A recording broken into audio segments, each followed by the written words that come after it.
Viewers ಎಲ್ಲರಿಗೂ ನಮಸ್ಕಾರ. Welcome back to Harshi's Kannada blog. ಇವತ್ತು ನಾನು ಮಧ್ಯಾಹ್ನ ಲಂಚ್ಗೋಸ್ಕರ ಟೊಮೆಟೊ ಬಾತ್ನ ರೆಡಿ ಮಾಡ್ತಾ ಇದ್ದೀನಿ. ಇದು ಸೇಮ್ ಮದುವೆ ಮನೆ ಶೈಲಿ ಟೊಮೆಟೊ ಬಾತ್ ಆಗಿರುತ್ತೆ. ಇದಕ್ಕೆ ಏನೇನು ಇಂಗ್ರೀಡಿಯೆಂಟ್ಸ್ ಬೇಕು ಅಂತ ನೋಡ್ಕೊಳ್ಳೋಣ ಬನ್ನಿ. ಒಂದು 4 ಟೊಮೆಟೊನ ಹೆಚ್ಚಿಟ್ಕೊಂಡಿದ್ದೀನಿ. ಹಾಗೆ ಒಂದು ಈರುಳ್ಳಿ, ಅದನ್ನು ಕೂಡ ಸಣ್ಣದಾಗಿ ಹೆಚ್ಚಿಟ್ಕೊಬೇಕು. 2 ಸ್ಪೂನ್ ಅಷ್ಟು ಧನಿಯಾ ಬೀಜ, 2 ಸ್ಪೂನ್ ಕಡಲೆ ಬೀಜ, 2 ಸ್ಪೂನ್ ತೆಂಗಿನಕಾಯಿ ತುರಿ, ಒಂದು 10 ಎಸಳು ಬೆಳ್ಳುಳ್ಳಿ, 1 ಇಂಚಷ್ಟು ಶುಂಠಿ. ಇದನ್ನು ಶುಂಠಿನ ಸಣ್ಣದಾಗಿ ಕಟ್ ಮಾಡ್ಕೊಂಡು ಇಟ್ಕೊಬೇಕು. ಹಾಗೆ ಸ್ವಲ್ಪ ಪುದೀನ, ಹಾಗೆ ಕೊತ್ತಂಬರಿ. ನಾನಿಲ್ಲಿ 1.5 ಲೋಟದಷ್ಟು ಅಕ್ಕಿನ ತೊಗೊಂಡಿದ್ದೀನಿ. ಸ್ವಲ್ಪ ಕಸ್ತೂರಿ ಮೇಥಿ,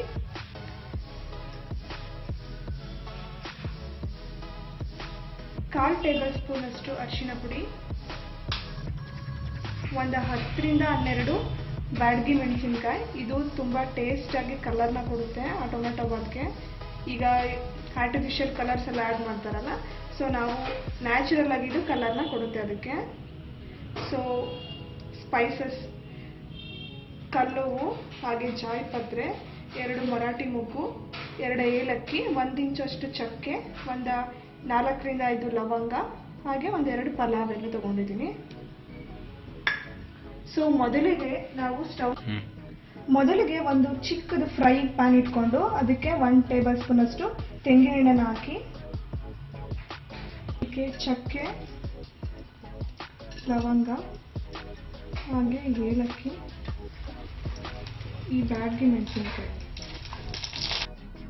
ಇವೆಲ್ಲವನ್ನು ಹಾಕ್ಕೊಂಡು ನಾವು ಬಾಣಲಿಲಿ ಚೆನ್ನಾಗಿ ಅದನ್ನು ಫ್ರೈ ಮಾಡ್ಕೋಬೇಕು 1 ನಿಮಿಷ.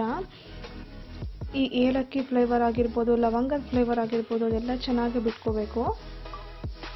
ಆವಾಗಲೇ ಅದು ಒಂದು ಮಸಾಲೆ ಪೇಸ್ಟ್ ರೆಡಿ ಮಾಡ್ಕೋತೀವಲ್ಲ, ಅದು ಪಲಾವ್ಗೆ ಒಳ್ಳೆ ಘಮನ ಕೊಡುತ್ತೆ ಮತ್ತು ಟೇಸ್ಟ್ ಕೂಡ ಚೆನ್ನಾಗಿರುತ್ತೆ. ಈಗ ಶುಂಠಿ ಮತ್ತು ಬೆಳ್ಳುಳ್ಳಿನ ನಾವು ತೊಗೊಂಡಿರ್ತೀವಲ್ಲ, ಅದನ್ನು ಕೂಡ ಹಾಕೊಂಡ್ಬಿಟ್ಟು ಚೆನ್ನಾಗಿ ಫ್ರೈ ಮಾಡ್ಕೋಬೇಕು. ಅದನ್ನು ಕೂಡ ಈ ಶುಂಠಿದು ಸ್ವಲ್ಪ ಹಸಿ ಸ್ಮೆಲ್ಲು ಹೋಗೋ ತನಕ ಫ್ರೈ ಮಾಡ್ಕೊಳ್ಳಿ.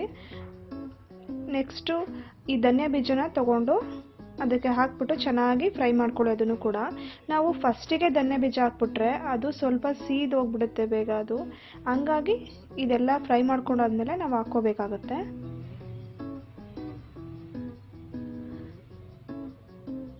ಅದು ಚೆನ್ನಾಗಿ ಫ್ರೈ ಆದಮೇಲೆ ನೆಕ್ಸ್ಟು ನಾವು ತೆಂಗಿನಕಾಯಿ ತುರಿ, ಹಸಿ ತೆಂಗಿನಕಾಯಿ ತುರಿನ ಹಾಕ್ಕೋಬೇಕು.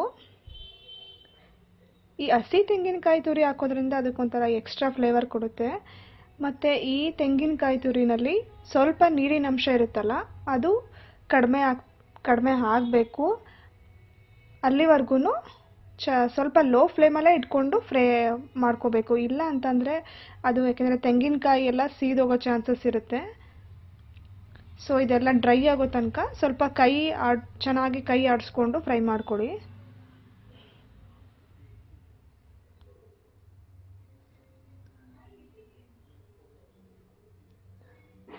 ಇದಾದಮೇಲೆ ಫ್ರೆಂಡ್ಸ್, ನೆಕ್ಸ್ಟು ಇದನ್ನು ಆಫ್ ಮಾಡಿ ಒಂದು 2 ಮಿನಿಟ್ಸ್ ಅದು ಕೂಲ್ ಆಗೋಕೆ ಬಿಡಿ. ಕೂಲ್ ಆದಮೇಲೆ ಇದನ್ನು ಒಂದು ಮಿಕ್ಸಿ ಜಾರ್ಗೆ ಹಾಕಿ ಸಣ್ಣದಾಗಿ ಇದನ್ನು ಪೇಸ್ಟ್ ಮಾಡ್ಕೊಳ್ಳಿ. ಯಾಕೆಂದರೆ ಸ್ವಲ್ಪ ತರಿ ಥರ ಇದ್ದರೆ ಅದು ಪಲಾವ್ಗೆ ಚೆನ್ನಾಗಿ ಇರಲ್ಲ. ಸೊ ಸಣ್ಣಗೆ ಚೆನ್ನಾಗಿ ಪೇಸ್ಟ್ ಮಾಡ್ಕೊಳ್ಳಿ. ನೋಡಿ ಫ್ರೆಂಡ್ಸ್, ಕಲರ್ ಹೇಗೆ ಅದು ನ್ಯಾಚುರಲ್ ಆಗಿ ಬ್ಯಾಡಗಿ ಮೆಣಸಿನ್ಕಾಯಿ ಕಲರ್ ತುಂಬ ಚೆನ್ನಾಗಿ ಬಂದಿದೆ. ನೆಕ್ಸ್ಟು ನಾವು ಒಂದು ಕುಕ್ಕರ್ನ ಇಟ್ಟು ಅದಕ್ಕೆ 2 ಸ್ಪೂನ್ ತೆಂಗಿನ ಎಣ್ಣೆ, ನೀವು ಯಾವುದು ಯೂಸ್ ಮಾಡ್ತೀರೋ ಆಯಿಲ್ನ ಹಾಕಿ, ಫಸ್ಟು ನಾವು ಇದಕ್ಕೆ ಕಸ್ತೂರಿ ಮೇಥಿನ ಹಾಕಿ, ಅದು ಫ್ಲೇವರ್ ಫಸ್ಟಕ್ಕೆ ಹಾಕ್ಬಿಟ್ರೆ ಚೆನ್ನಾಗಿ ಫ್ಲೇವರ್ ಬಿಟ್ಕೊಡುತ್ತೆ ಅದು. ಅದಾದಮೇಲೆ ನಾವು ಸಣ್ಣದಾಗಿ ಹೆಚ್ಚಿಟ್ಕೊಂಡಿರ್ತೀವಲ್ಲ ಪುದೀನ ಸೊಪ್ಪು, ಅದನ್ನು ಹಾಕ್ಕೊಳ್ಳಿ. ನಾವು ಫಸ್ಟಿಗೆ ಈರುಳ್ಳಿ ಹಾಕ್ಕೊಂಡ್ರೆ ಫ್ರೈ ಮಾಡ್ಕೊಂಡ್ಬಿಟ್ರೆ ಅದು ಈ ಪುದೀನ ಮತ್ತು ಕಸ್ತೂರಿ ಮೇಥಿ ಘಮ ಅಷ್ಟು ನಮಗೆ ಸಿಗಲ್ಲ. ಹಂಗಾಗಿ ಅದನ್ನೇ ಫಸ್ಟ್ ಹಾಕ್ಕೊಂಡು ಫ್ರೈ ಮಾಡ್ಕೋಬೇಕು. ಅದಾದಮೇಲೆ ನಾವು ಸ್ಪೈಸಸ್, ಈ ಪಲಾವ್ ಎಲೆ, ಕಲ್ಲು ಹೂವು ಮತ್ತು ಜಾಪತ್ರೆನ ಹಾಕ್ಕೊಂಡು ಫ್ರೈ ಮಾಡ್ಕೋಬೇಕಾಗುತ್ತೆ.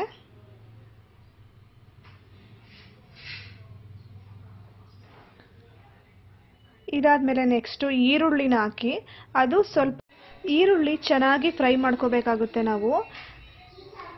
ಅದು ಬ್ರೌನ್ ಕಲರ್ ಬರೋ ತನಕ ಫ್ರೈ ಮಾಡ್ಕೋಬೇಕಾಗುತ್ತೆ. ಈರುಳ್ಳಿನ ನಾವು 1 ನಿಮಿಷಗಳ ಕಾಲ ಚೆನ್ನಾಗಿ ಹುರ್ಕೋಬೇಕಾಗುತ್ತೆ. ಟೊಮೆಟೊನ ನಾವು ಅದಕ್ಕೆ ಹಾಕೊಂಡು ಅದು ಸ್ವಲ್ಪ ಸಾಫ್ಟ್ ಆಗೋ ತನಕ ನಾವು ಚೆನ್ನಾಗಿ ಬೇಯಿಸ್ಕೋಬೇಕು ಟೊಮೆಟೊನ.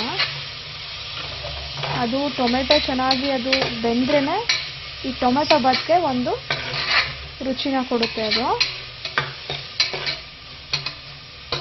ಅದಕ್ಕೆ ನಾವು ಸ್ವಲ್ಪ ಟರ್ಮರಿಕ್ನ ತೊಗೊಂಡಿರ್ತೀವಲ್ಲ ಅದನ್ನು ಆ್ಯಡ್ ಮಾಡಿದ್ರೆ ಈ ಟೊಮೆಟೊ ಬಂದು ಬೇಗ ಸಾಫ್ಟಾಗಿ ಬೆಂದ್ಕೊಳ್ಳುತ್ತೆ.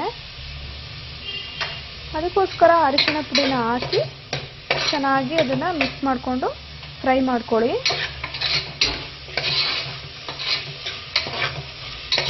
ಫ್ರೈ ಮಾಡ್ಕೊಂಡು ಆದಮೇಲೆ ನಾವು ಕಡಲೆ ಬೀಜನ ಹಾಕಬೇಕಾಗುತ್ತೆ. ಈ ಕಡಲೆ ಬೀಜನ ನಾವು ಏನಕ್ಕೆ ಫಸ್ಟಿಗೆ ಹಾಕಲ್ಲ ಅಂತಂದರೆ ಅದು ಯಾಕೆಂದರೆ ಇದು ಚಿತ್ರಾನ್ನ ಅಲ್ಲ ಅಥವಾ ಪುಳಿಯೋಗರೆ ಅಲ್ಲ. ಇದು ಕಡಲೆ ಬೀಜ ಫಸ್ಟ್ಗೆ ಹಾಕ್ಬಿಟ್ರೆ ಅದು ಕ್ರಿಸ್ಪಿಯಾಗಿ ಫ್ರೈ ಆಗಿಬಿಡುತ್ತೆ. ಅದಕ್ಕೋಸ್ಕರ ನಾವು ಇದು ಪಲಾವ್ ಚೆನ್ನಾಗಿ ಕಡಲೆ ಬೀಜನ 1 ನಿಮಿಷ ಹಂಗೆ ಬೇಯಿಸ್ಕೋಬೇಕಾಗುತ್ತೆ. ಸೊ ಈ ಕಡಲೆ ಬೀಜ ಇದು ನೀರೆಲ್ಲ ಹಾಕಿ ಇದು ಬೇಯಿಸ್ಕೊತೀವಲ್ಲ, ಹಂಗಾಗಿ ಇದು ಬೇಗ ಸ್ವಲ್ಪ ಸಾಫ್ಟಾಗಿ ಬೆಂದ್ಕೊಂಡ್ಬಿಡುತ್ತೆ. ಕ್ರಿಸ್ಪೇನೂ ಆಗಕ್ಕೆ ಹೋಗಲ್ಲ ಈ ಕಡಲೆ ಬೀಜ. ಅದಾದಮೇಲೆ ರುಬ್ಬಿಟ್ಕೊಂಡಿರೋಂತಹ ಮಸಾಲೆನ ನಾವು ಹಾಕಿ 1 ನಿಮಿಷಗಳ ಕಾಲ ಅದನ್ನು ಮಿಕ್ಸ್ ಮಾಡಿಕೊಂಡು ಫ್ರೈ ಮಾಡ್ಕೋಬೇಕಾಗುತ್ತೆ. ಇದನ್ನು ನಾವು ತುಂಬ ಜಾಸ್ತಿ ಹೊತ್ತೇನು ಫ್ರೈ ಮಾಡ್ಕೋಬೇಕು ಅಂತ ಏನಿಲ್ಲ ಫ್ರೆಂಡ್. ಯಾಕೆಂದರೆ ಆಲ್ರೆಡಿ ಈ ಮಸಾಲೆನ ನಾವು ಹುರ್ಕೊಂಡಿರೋಂಥ ಪದಾರ್ಥಗಳಿಂದ ಮಾಡ್ಕೊಂಡಿರೋದ್ರಿಂದ ಹಾಗಾಗಿ ಬೇಗ ಇದು ಆಯಿಲ್ನ ಬಿಟ್ಕೊಂಡ್ಬಿಡುತ್ತೆ. ಸೊ ಹಾಗೆ ಮಿಕ್ಸ್ ಮಾಡ್ಕೊಳ್ಳಿ. ಇದಾದಮೇಲೆ ನಾವು 1.5 ಕಪ್ಪಷ್ಟು ಅಕ್ಕಿನ ತೊಳೆದು ಇಟ್ಕೊಂಡಿದ್ದೆ.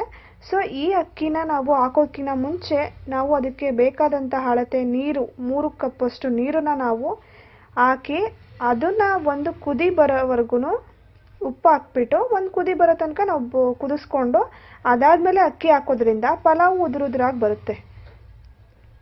ಸೊ ಈ ಟೊಮ್ಯಾಟೊ ಬಾತಿಗೆ ನಾವು ಒಂದು ಸ್ವಲ್ಪ ನೀರು ಜಾಸ್ತಿ ಹಾಕಿದ್ರೂ ಮುದ್ದೆ ಥರ ಆಗಿಬಿಡುತ್ತೆ. ಸೊ ಹಂಗಾಗಿ ಕರೆಕ್ಟಾಗಿ ನಾವು ಮೆಷರ್ಮೆಂಟ್ ಪ್ರಕಾರ ನೀರು ಹಾಕ್ಕೋಬೇಕಾಗುತ್ತೆ. ಇದಾದಮೇಲೆ ನಾವು ರುಚಿಗೆ ತಕ್ಕಷ್ಟು ಉಪ್ಪನ್ನು ನಾವು ಹಾಕ್ಕೋಬೇಕಾಗುತ್ತೆ ಫ್ರೆಂಡ್ಸ್. ಚೆನ್ನಾಗಿ ಮಿಕ್ಸ್ ಮಾಡಿಕೊಂಡು ಒಂದು ಕುದಿ ಬರೋವರೆಗೂ ನಾವು ಅದನ್ನು ಕುದಿಸ್ಕೋಬೇಕಾಗುತ್ತೆ. ನೋಡಿ ಫ್ರೆಂಡ್ಸ್, ಚೆನ್ನಾಗಿ ಕುದೀತಾ ಇದೆ ಅದು. ಇವಾಗ ನಾವು ಅಕ್ಕಿನ ಹಾಕಿ ಪೂರ್ತಿ ಅಕ್ಕಿ ಹಾಕಿಬಿಟ್ಟು ನಾವು ಅದನ್ನು ಒಂದೊಳ್ಳೆ ಮಿಕ್ಸ್ ಕೊಡಬೇಕಾಗುತ್ತೆ. ಅಕ್ಕಿನ ಹಾಕ್ಬಿಟ್ಟು ನಾವು ಚೆನ್ನಾಗಿ ಫೈನಲ್ ಆಗಿ ನಾವು ಕೊತ್ತಂಬರಿ ಸೊಪ್ಪನ್ನ ಹಾಕಿ ಚೆನ್ನಾಗಿ ಮಿಕ್ಸ್ ಮಾಡಿ ಚೆನ್ನಾಗಿ ಮಿಕ್ಸ್ ಮಾಡಿಕೊಂಡ್ರೆ ಅದು ಎಲ್ಲ ಮಸಾಲೆ ಕೂಡ ಚೆನ್ನಾಗಿ ಹೊಂದ್ಕೊಳ್ಳುತ್ತೆ. ಇದಾದಮೇಲೆ ನಾವು ಕುಕ್ಕರ್ ಲಿಡ್ಡನ್ನು ಮುಚ್ಚಿ 2 ವಿಷಲ್ನ ನಾವು ಕೂಗಿಸ್ಕೋಬೇಕಾಗುತ್ತೆ. 2 ವಿಷಲ್ನ ಕೂಗಿಸ್ಕೊಂಡ ನಂತರ ಫೈನಲ್ ಆಗಿ ನಮಗೆ ರುಚಿಯಾದಂತಹ ಟೊಮ್ಯಾಟೊ ಬಾತ್ ರೆಡಿ ಆಗಿಬಿಡುತ್ತೆ ಫ್ರೆಂಡ್ಸ್.